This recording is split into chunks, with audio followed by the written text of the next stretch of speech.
Bismillahirrahmanirrahim. Alhamdulillah Rabbil Alamin. Wassalatu wassalamu ala asyrafil anbiya'i wal mursalin Sayyidina Muhammadin wa ala alihi wa sahbihi ajma'in. Alhamdulillah, para iman dirahmati Allah Subhanahu wa taala. Pertama dan utama sekali kita memanjatkan kesyukuran kita kepada Allah dapat kita meneruskan pengajian pada malam yang bahagia ini. Kita telah masuk bahagian kedua daripada bulan Syaban, dan tidak lama lagi kita akan masuk ini pada bulan Ramadan. Kita berdoa kepada Allah Subhanahu wa taala agar Allah memberkati kita dalam bulan yang bahagia ini, dan mudah-mudahan Allah panjangkan umur kita dalam kesihatan dan afiat, dalam iman dan ketakwaan, dapat kita sampai kepada bulan Ramadan dan diberikan taufik dan hidayah untuk kita menjalankan ibadat puasa dengan sebaik-baiknya. Dan mudah-mudahan Allah menjadikan Ramadan ini kali ini lebih baik daripada Ramadan tahun-tahun yang lepas, dan menjadikan sebab ini pengampunan bagi segala dosa, dan mengabulkan segala hajat, dan selamatkan kita daripada segala bala dan bencana, daripada segala musibah dan wabak di dunia dan akhirat. Dan mudah-mudahan Allah ini mengumpulkan kita bersama Nabi Muhammad SAW pada hari kiamat nanti. Amin ya rabbal alamin. Jadi insya-Allah kita akan meneruskan daripada kitab Da'watul Tamah karangan Imam Al-Haddad, dan kita telah sampai ini pada muka surat 160. Teruskan. Muka surat 160. Wajib mengeluarkan zakat tanaman.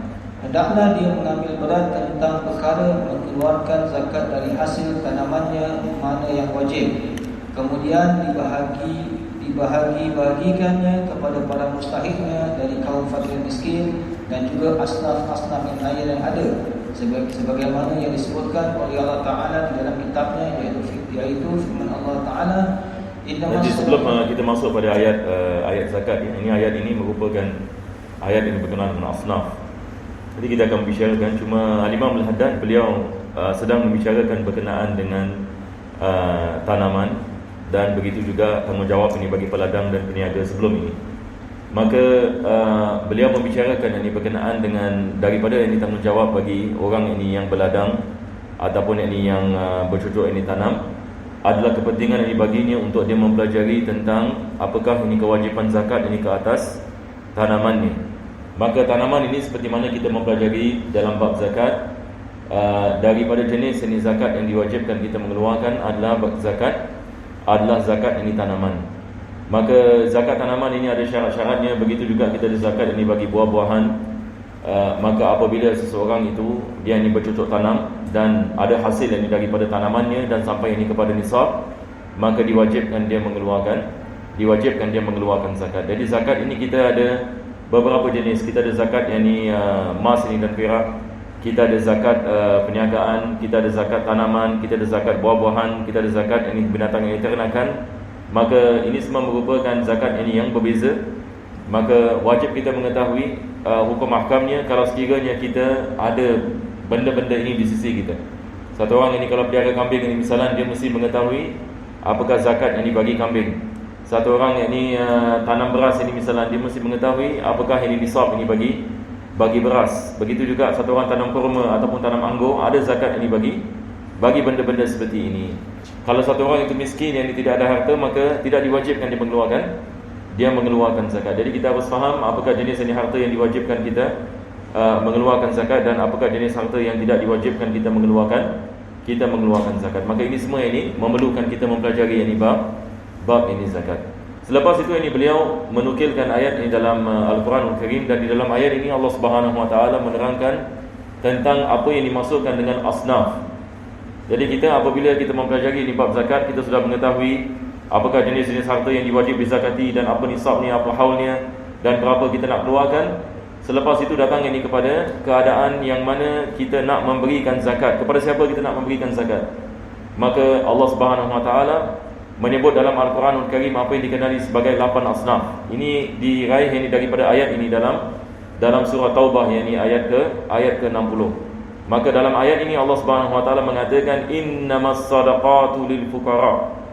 Ini ayat ini dimulakan dengan perkataan innama. Innama ini dalam bahasa Arab dia lil hasr. Yakni maksudnya kalau dalam bahasa kita panggil hanya senya. hanya senya as-sadaqat. As-sadaqat yang dimaksudkan di sini bukan sedekah yang kita faham, tetapi yang dimaksudkan di sini adalah zakat.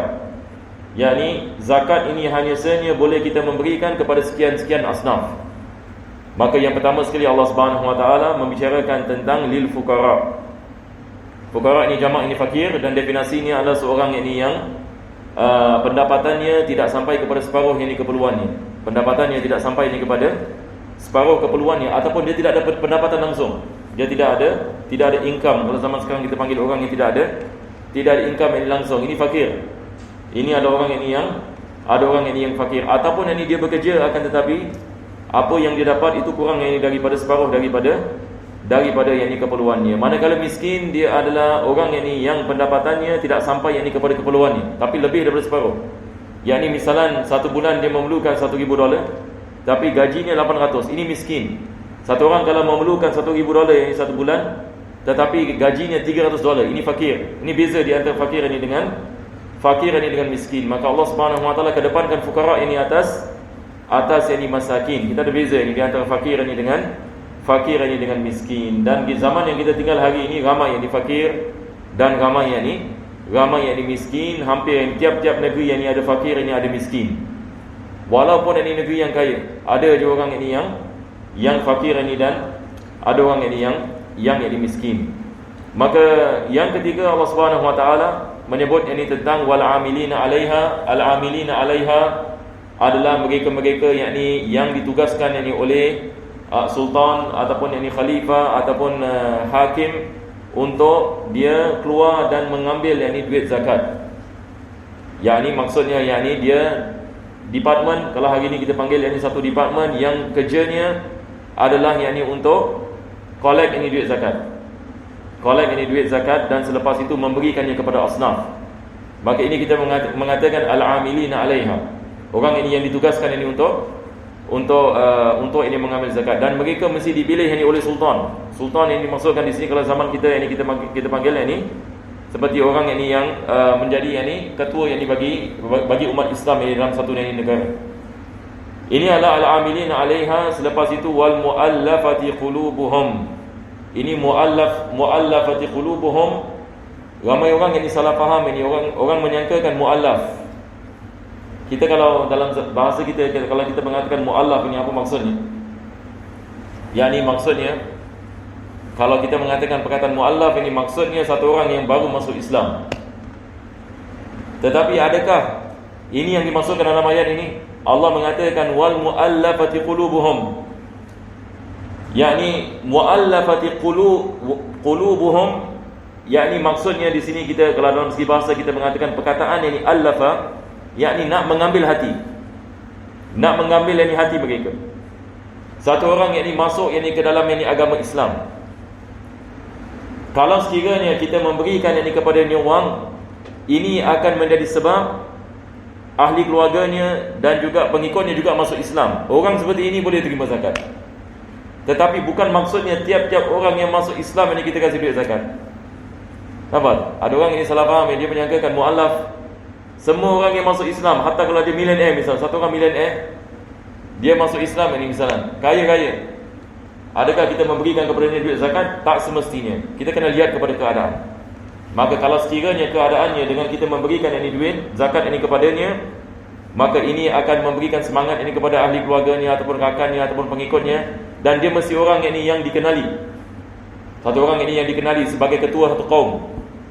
Sebagai ketua satu kaum, dengan memberikan kepadanya, ia akan menyebabkan pengikutnya memasuk ke dalam agama Islam. Ini yang dimasukkan dengan muallafati qulubihim. Muallafati qulubuhum. Wa fi riqabi. Selepas itu Allah sebut tentang wa fi riqab. Ini siapa ini riqab? Zaman sekarang kita nak syarahkan perkara ini. Kita nak terangkan apakah yang dimaksudkan dengan asnaf ini, supaya ia tidak salah tafsir. Kalau salah tafsir, kita menzalimi duit zakat orang. Kita memakan duit zakat dengan batil. Senang aja kita tak tafsir dengan tafsir yang batil, dia mendatangkan natijah yang batil. Allah Subhanahu Wa Taala mengatakan wa fi riqab, yang dimaksudkan di sini adalah hamba mukatab. Kalau kita balik kepada kitab tafsir, ulama kita membicarakan tentang hamba mukatab. Ini dulu dalam kitab Zubat kita belajar tentang hamba mukatab. Hamba mukatab ni dalam bahasa kita panggil hamba kontrak. Satu orang ada hamba yang ni misalan, dia lihat hamba ni boleh bekerja, boleh berdikari. Jadi dia mengatakan kepada hambanya, kalau sekiranya kau datangkan aku sekian-sekian wang, aku bebaskan kau. Maka hambanya keluar dan bekerja. Hamba seperti ini boleh kita berikan zakat. Hanya hamba seperti ini saja. Hamba mudabbar boleh menerimakan zakat. Hamba muba'ad tidak boleh menerimakan zakat. Hamba qin tidak boleh menerima zakat. Hanya hamba mukatab saja yang boleh menerima zakat. Hamba mukatab ini maksudnya ada kontrak di antara dia dengan tuannya. Tuannya meletakkan syarat, kalau engkau mendatangkan aku $1,000 ataupun $5,000 misalan dalam masa 2 bulan, aku akan bebaskan kau. Jadi miskin yang ni, hamba ini keluar ini misalan, yang ni nak cari kerja ataupun yang ni nak berniaga dan sebagainya, dia boleh menerima duit zakat. Dia boleh menerima duit zakat untuk bayar tuannya, sebab tuannya meletakkan syarat untuk membebaskan. Zaman sekarang ada ke tidak hamba? Tidak ada, betul ke tidak? Wa fi riqab. Yang ajib ni hari ni, yang orang yang ditafsirkan ini fi riqab ini dengan mereka mengatakan mereka tafsirkan ini kehambaan ini dengan mengeluarkan kehambaan bagi orang yang mahu belajar. Yang ini ajib ini. Bagi saya ini tafsiran yang ajib. Nanti saya akan insya-Allah ini akan membicarakan tentang perkara ini. Jadi kalau kita balik kepada kitab-kitab ini ulama kita, hatta kitab fikih, balik kepada kitab Muqaddimah Ramiyah, kitab Fathul Mu'in, atau makan niat ini dalam kitab zakat, begitu juga kitab Minhaj, semua ulama kita membicarakan perkara yang sama. Semua membicarakan tentang ini perkara yang sama. Selepas itu ini kita ada wal raghimin. Al-raghimin, masya-Allah, dalam masyarakat kita ramai. Raghimin ini adalah orang yang hutang, dibebankan dengan hutang sehingga kan hutangnya meliputi keperluannya. Yakni satu orang ini misalan dia hutang sehingga kan tiap-tiap bulan nak kena bayar $2,000 hutang, tapi gajinya 1,500. Ini kita mengatakan raghimin. Ini adalah orang yang dalam keadaan yang hutang ini, dia boleh menerima zakat. Dan selepas itu kita ada wafi sabilillah. Yang dimaksudkan dengan wafi sabilillah adalah al-mujahidun. Yang dimaksudkan dengan wafi sabilillah adalah al-mujahidun, yakni umat Islam yang keluar berjihad fi sabilillah, yang berperang yakni dengan musuh. Ini yang kita maksudkan dengan wafi sabilillah. Bukan kita mengatakan semua orang yang fi sabilillah, satu orang ini belajar, saya belajar fi sabilillah, saya bekerja fi sabilillah, saya mengajar fi sabilillah, saya boleh terima zakat. Masya-Allah. Kalau gitu ini semua benda yang kita boleh tafsirkan dari fi sabilillah. Betul ke tak? Jadi perkara seperti ini hari ini kita nak kena berjaga-jaga. Maksudnya di sini adalah kita nak kena yakni berjaga-jaga. Bukan yakni semua orang yakni fi sabilillah. Bukan yakni semua orang yakni fi sabilillah. Satu orang yakni misalnya yang khidmat ini kepada ulama ke ataupun khidmat, dia mengatakan saya ini fi sabilillah. Tapi dalam bab zakat ini bukan yang dimaksudkan dengan fi sabilillah kat sini. Kalau fi sabilillah yang ini maksudnya di jalan Allah, yang ini maksudnya belajar jalan Allah, mengajar jalan Allah, tidak ada masalah. Tetapi dalam bab zakat ada definisi dia tersendiri. Maka kita nak kena faham dan kita kena balik ini kepada apa disebutkan para ulama. Dan akhir sekali kita ada wabnis sabil. Ini 8 asnaf. Ibn sabil ini maksudnya satu orang ini yang dia keluar negeri, musafir, dan selepas itu dia hilang segala-galanya dan dia tidak kembali kepada negerinya. Dia hilang duit, hilang pasport dan sebagainya. Maka kita boleh memberikan zakat, beli duit tiket misalnya. Dia tidak ada wang ini nak balik. Ini kita mengatakan Ibn Sabil. Dan ini juga ini berlaku. Kadang-kadang di Singapura misalnya ada orang ini yang tidak mampu yang ini balik ini misalnya, dan dia tidak ada bekerja dan sebagainya, dan dia kena balik dan sebagainya. Maka boleh yang ini diberikan ini kepadanya yang ini duit zakat. Jadi ulama-ulama kita yang ini misalnya, ini saya nak ceritakan sikit. Ulama Hadramaut ini, saya pernah menanyakan masalah ini kepada ulama di Rubat Tarim ini misalnya, berkenaan dengan asnaf, sebab ini mereka mengatakan misalnya tidak ada fi riqab. Hari ini kita tidak ada hamba dan negeri kita tidak ada fi sabilillah. Betul ke tidak? Tidak ada mujahidun dalam negeri kita. Lepas itu jadi kita tidak ada apa lagi, wal amilina 'alaiha. Baik, sekarang kita ada misalnya kita ada fakir, kita ada miskin, kita ada ghairimin, mu'allafa qulubihim, yani subjektif. Ini kadang-kadang ada, kadang-kadang tidak ada. Jadi apa yang kita nak buat? Jadi ada 4 asnaf saja. Jadi apa yang kita perlu yang dilakukan? Maka zakat itu boleh diberikan kepada 4 asnaf. Zakat itu diberikan ini kepada 4 asnaf. Ini bukan diberikan kepada 8 asnaf. 8 asnaf ini hanya diberikan kalau sekiranya mereka wujud. Tapi kalau sekiranya mereka tidak wujud, ini bagaimana kita nak bagaimana kita nak memberikannya. Maka kita hanya memberikan ini kepada asnaf ini yang wujud. Jadi ini adalah daripada kemusykilan yang biasa ini orang ini menanyakan. Baik, sekarang ini kita macam mana ya? Teruskan lagi sikit. Baik, kita baca lagi satu paragraf insya-Allah. Dan hendaklah dia mengumumkan pemberiannya kepada semua asnaf-asnaf yang mustahik daripada zakat itu. Ini ada pendapat muktamad dalam mazhab Syafi'i. Pendapat muktamad dalam mazhab Syafi'i agak susah sikit, agak keras sikit. Apa pendapat yang muktamad? Semua asnaf semua kita nak bagi. Misalan kalau di Singapura ada 4 asnaf ini misalan, maka kita nak kena memberikan kepada semua yang ini asnaf. Tapi perkara ini mudah dilakukan kalau sekiranya duit zakat kita ini misalan ada yang uruskan. Sebab kalau orang awam ini misalan macam mana dia nak pergi cari? Ada orang ini hari ini misalan dia mengatakan saya nak keluarkan zakat tapi saya macam mana saya nak cari orang? Dan ada sebahagian yang ini badan ini misalan tidak dipercayai. Tidak boleh dipercayai. Maka di sini ulama kita mengatakan kalau sekiranya kita boleh dapat satu badan yang kita boleh percayai, yang mereka memberikan kepada semua asnaf ini dengan betul, maka tidak ada masalah kita memberikan kepada mereka. Tetapi kalau sekiranya kita tidak mempercayai mereka dan kita berhak untuk melakukan sedemikian, tidak diwajibkan kita memberikan ini kepada hakim, maka kita boleh memberikan duit zakat kita dengan sendiri. Dan kalau sekiranya kita melakukan sedemikian, tidak ada masalah kalau sekiranya kita hanya memberikan kepada satu asnaf saja. Ini pun ada orang banyak kemusykilan ini kat sini. Sebab ada orang mengatakan macam mana ini saya nak pergi cari ini 8 asnaf. Ada orang ini ada beberapa yang jemaah menanyakan saya soalan ini, macam mana saya nak pergi cari 8 asnaf? Maka saya mengatakan kepada ini, pertama sekali kita tidak ada 8 asnaf ini di Singapura. Baik, mungkin ada orang yang ini mengatakan ada, itu pendapat dia. Yakni bagaimana mereka mengatakan ada fisabilillah, dia tafsirkan. Seperti mana saya mengatakan, dia tafsirkan ini kepada semua benda hatta di dalam mengajar pun ini fisabilillah. Dalam ini belajar agama ini pun fisabilillah. Jadi kita segala-galanya kita boleh masuk ini kepada fisabilillah. Dan ini ada bahayanya, betul ke tidak? Sebab ditakuti kita memberikan duit ini kepada orang yang tidak berhak ini untuk mengambilnya. Jadi itu sebab ini ulama kita yang ini mereka berjaga-jaga dalam definisi siapa yang ini dalam asnaf dan siapa yang ini bukan dalam asnaf. Jadi pertama sekali, apa yang saya ingin mengatakan, kita tidak ada yang ini 8 asnaf ini di Singapura. Kita ada 4 asnaf.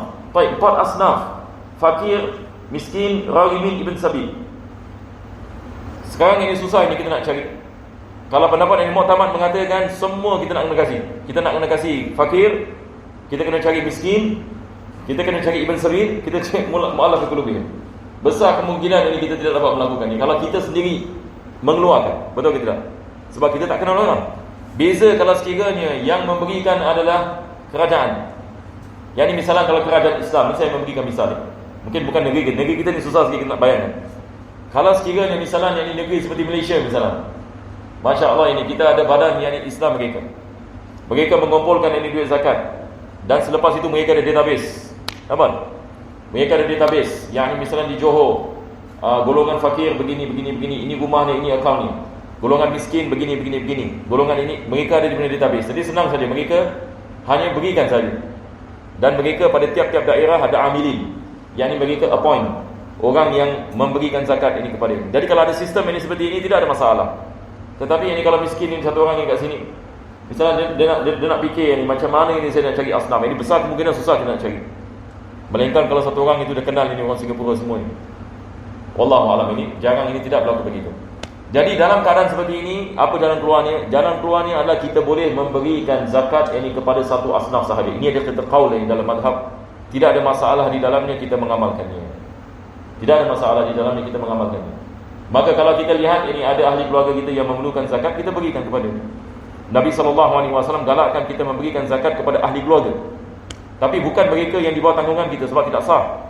Tetapi ahli keluarga ini misalnya dia ada sama kerabat ini dengan kita, kita boleh memberikan zakat kepada adik-beradik kita, tidak ada masalah.